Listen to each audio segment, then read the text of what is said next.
Hey you! Yeah, you there. I have a quick thought about Arly before version 4.6 drops. Mostly about the way I think her backstory will be written.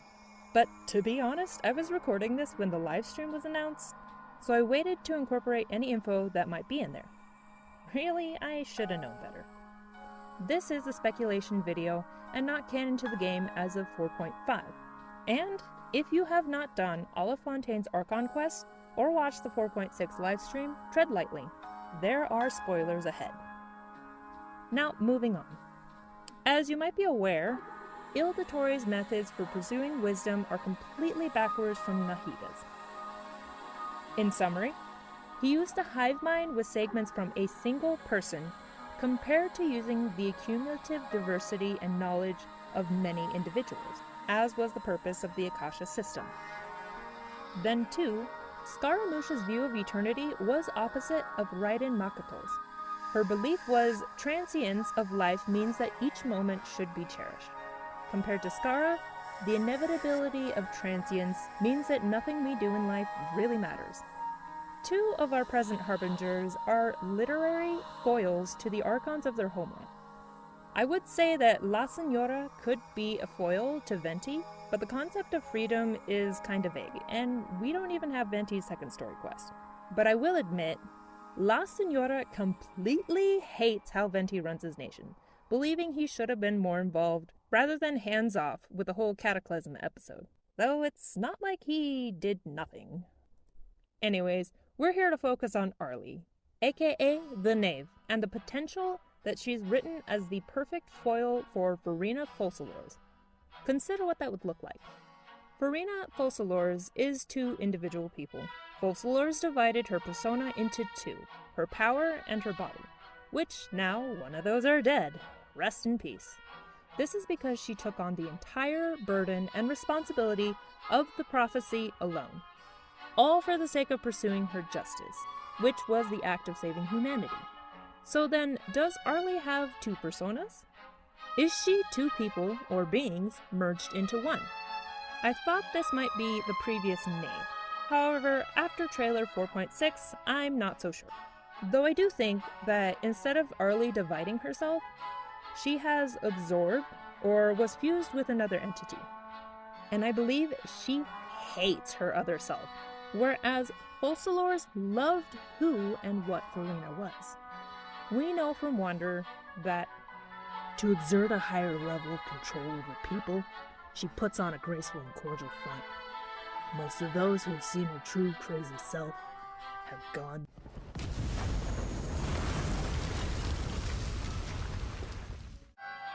Anyone who sees this side of her must be destroyed to hide her shame. Additionally, after the mention of trauma in the livestream, although in jest, I do believe she was experimented on. But I'm not throwing my lot in with the Hilichurl story just yet. I will offer another suggestion though. I have reason to think someone tried to make her into something like a Liyue Adeptus. Oh, I know it's hard to do, but ignore the blackened skin for a sec. Look at the pattern on Arly's arms. Now, even though it's extremely hard to get a good angle, look at Cloud Retainer's arms. Though not blackened, they have similar patterns on their skin.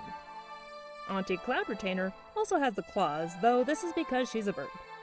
They're her talons, and looking at Arly's boss form, I'm now under the impression that someone attempted to merge her either with Elenis's flesh or a consecrated beast.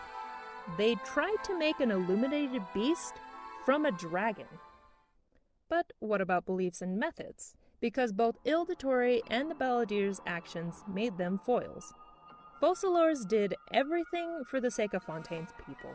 So, is Arly's version of justice the destruction of any and all humans? Well, no, not quite. Because she's made it very clear that she wanted to save her homeland. Or at the very least, she wanted to save her children's homeland, who were based in Fontaine. However, one's interpretation of saving can be rather flexible. For instance, Piero wants to burn away the old world, probably to make a new one.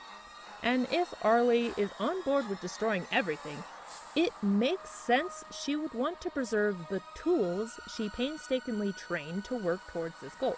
Her House of the Hearth. Alternatively, instead of accepting and saving anyone and everyone, like Farina and Focalors, she only cares about those who displayed their loyalty, those who have never betrayed the trust they've been given. I've said this before, but Father has major Godfather vibes.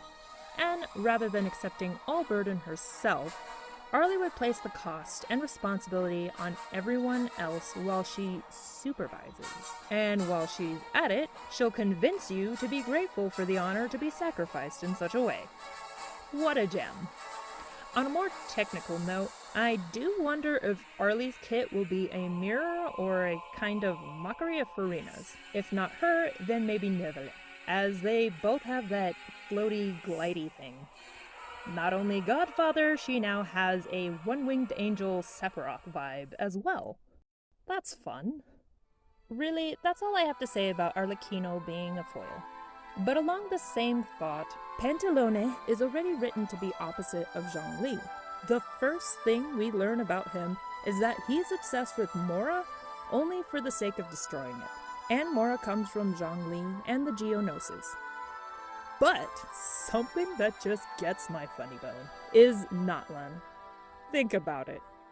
It's a nation of dragons and humans alike.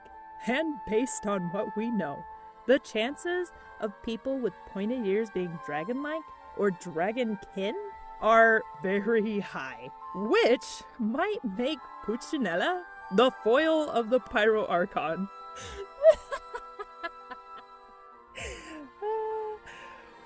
What does that even look like? This is Say No to Kraken, and this is the end of the video. Honestly, you should probably do something better with your time. Don't get me wrong, I appreciate you watching, but the idea of our tiny gnome grandpa, Puccinella, running around Natlan, like, fighting dragons is absurd.